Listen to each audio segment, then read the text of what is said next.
Ito yung sunod, mga kababayan. Dito tayo kay Isko Moreno. Mga kababayan, kay Isko Moreno naman tayo.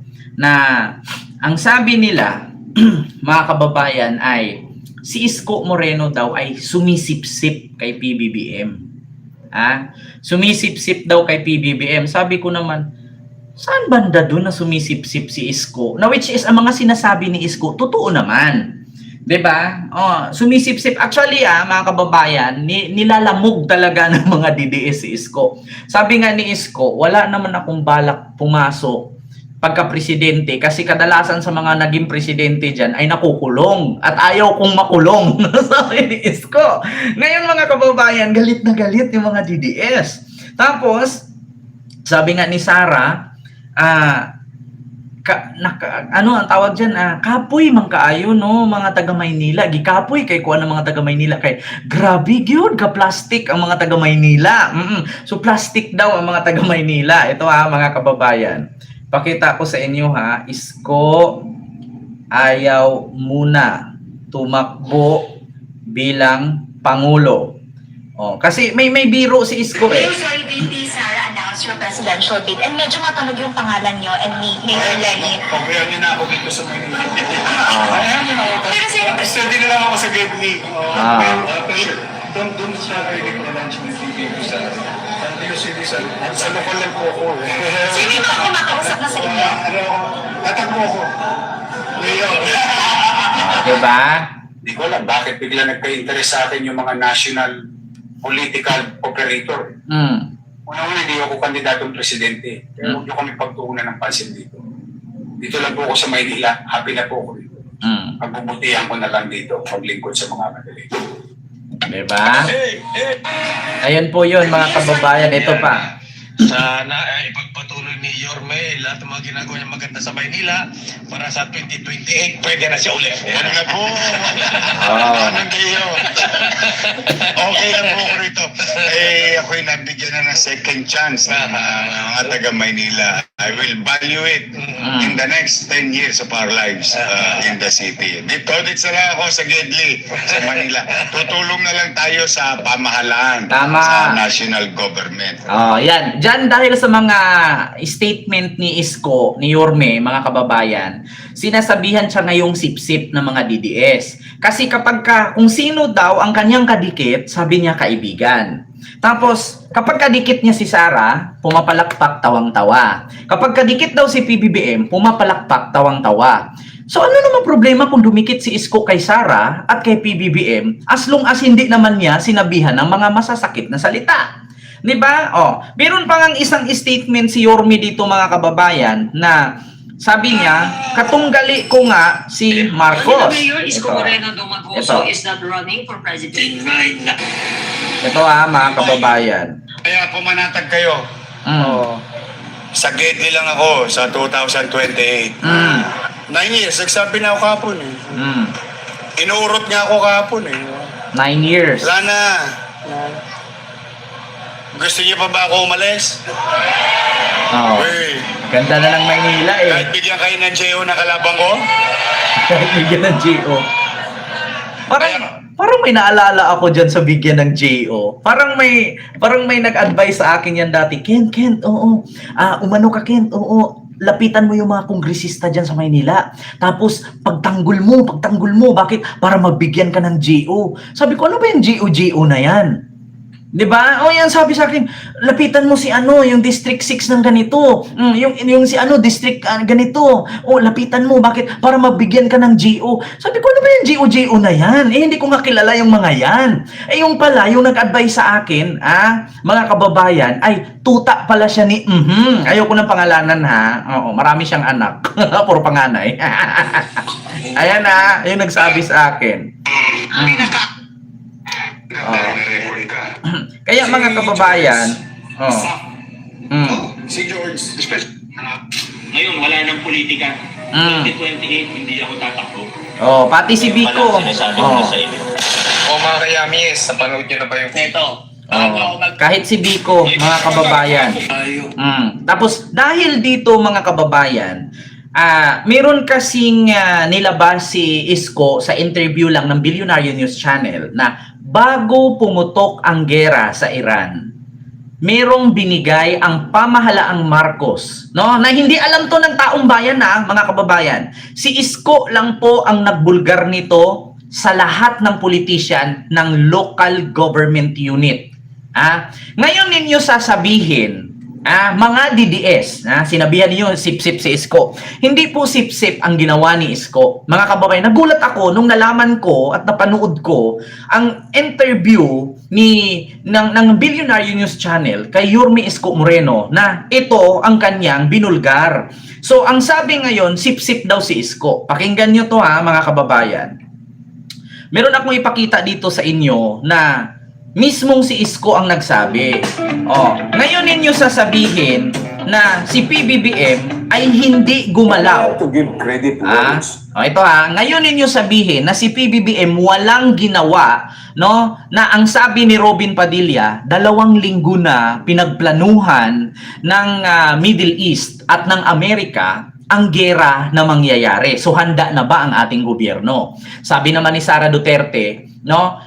1 buwan or 2 buwan ang nakalipas yan, pinag-usapan ang gera na yan. Bakit walang ginawang hakbang ang ating administrasyon, ang ating gobyerno? So pakinggan ninyo si Isko mismo nagsabi niyan. Pakinggan ninyo kung anong ginawa ni PBBM. Bago pumutok ang gera, may hinanda si PBBM na not only for ayuda, hindi magugutom ang mga pamilyang Pilipino. Kasi lahat ng local government units, pag sinabi natin mga kababayan ng local government units, lahat po yung syudad sa buong Pilipinas, lungsod, syudad, lalawigan, nandyan ang local government units. So sino po ba ang nabilong sa local government units? Mayors, congressmen, governors, city councilors, vice mayor, vice governor, barangay chairman, barangay kagawad, and the rest of the team. So yan po ang tinatawag nating local government officials. Pakinggan ninyo mga kababayan.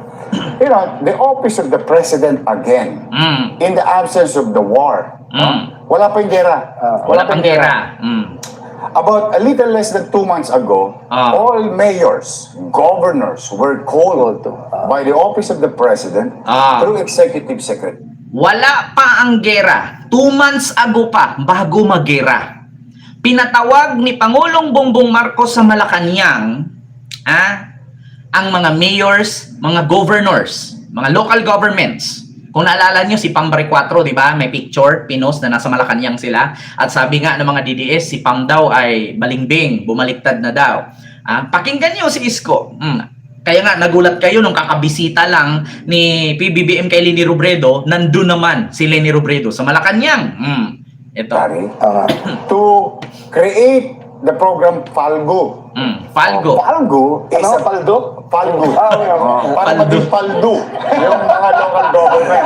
Tinicheck ko lang, boss. Gusto ko, gusto ko yun. Mahirap ang paninig ko eh. Palda, paninig mo. Paldo, ikaw yung palda. Ang sabi dyan, Falgo.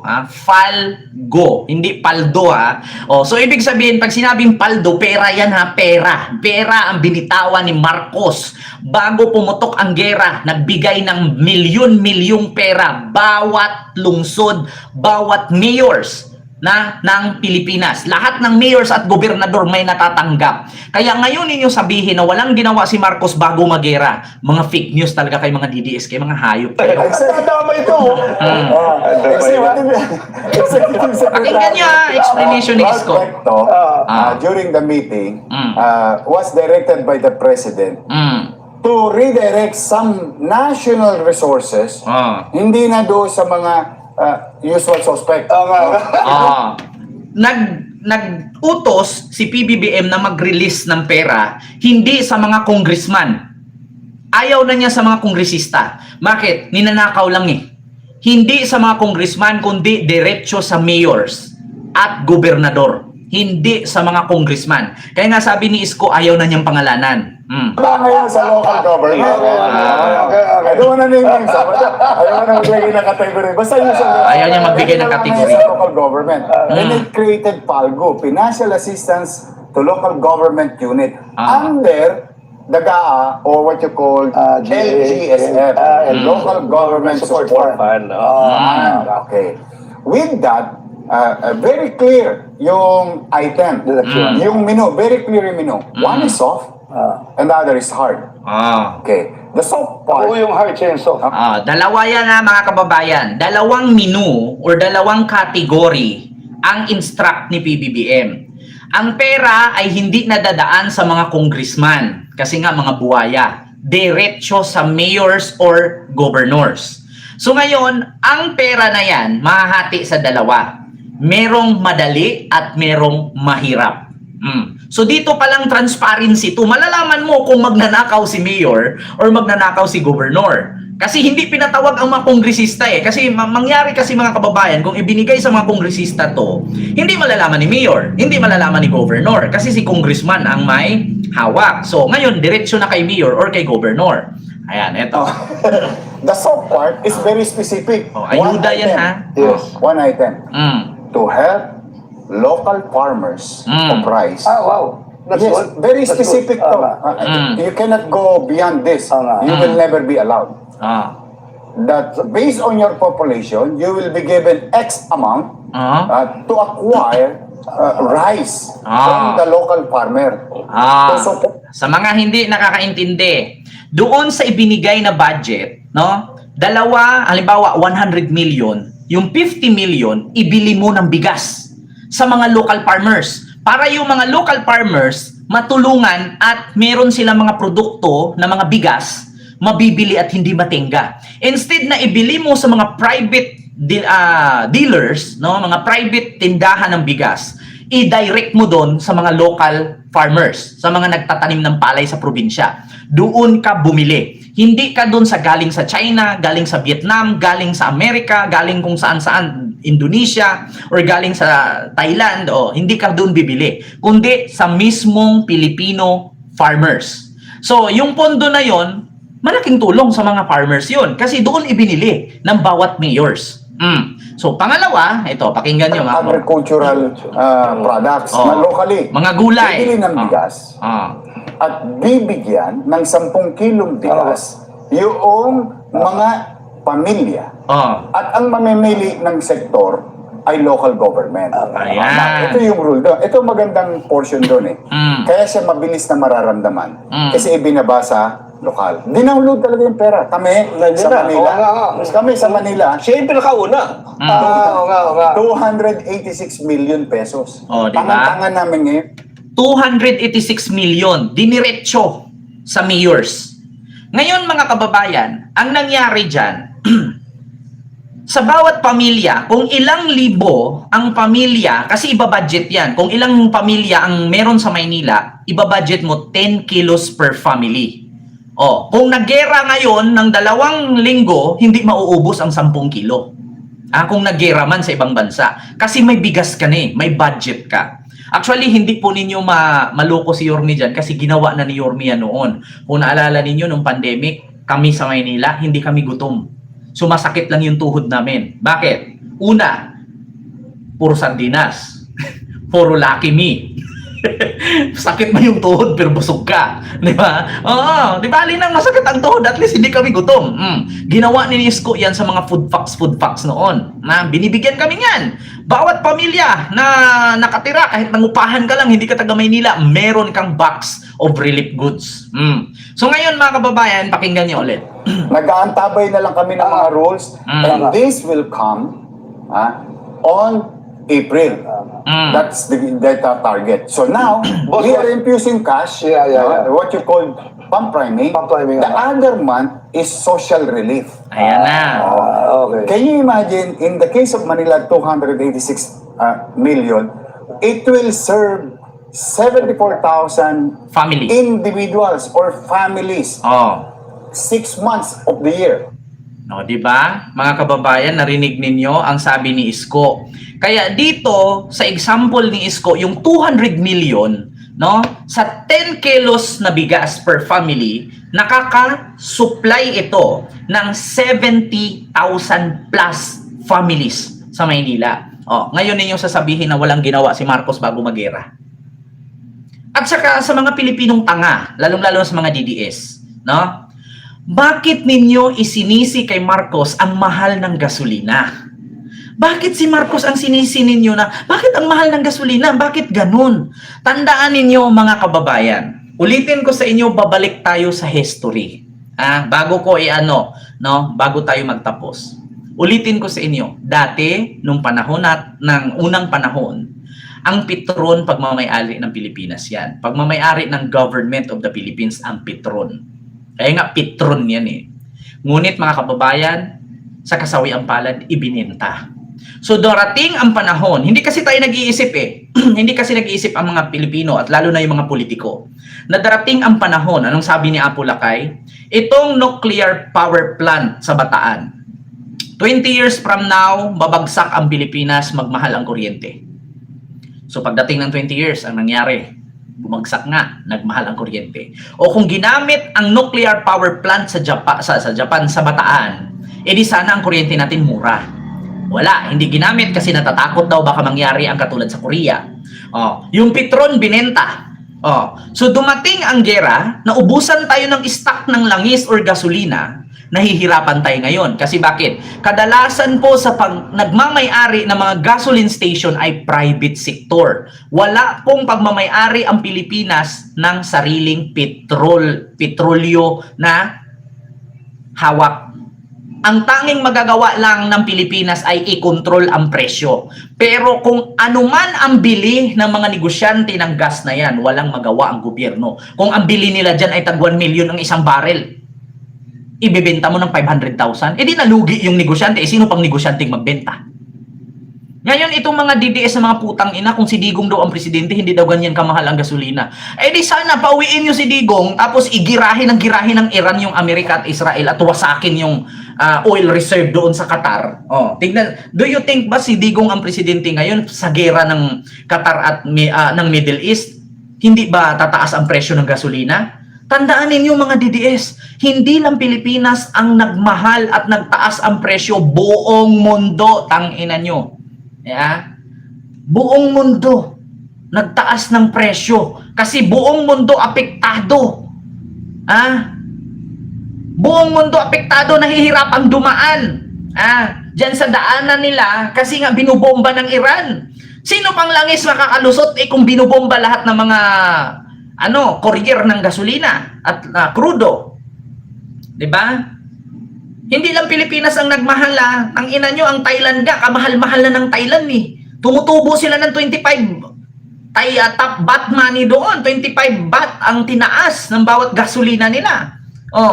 At do you think sa Asia, Pilipinas lang ang nagtaas? Tangina nyo, akala nyo, palibhasa kasi sa inyo, nandito lang kayo sa Pilipinas, di kayo marunong mag-abroad kasi mga mahihirap nga kayo, kaya hindi nyo alam. Diba?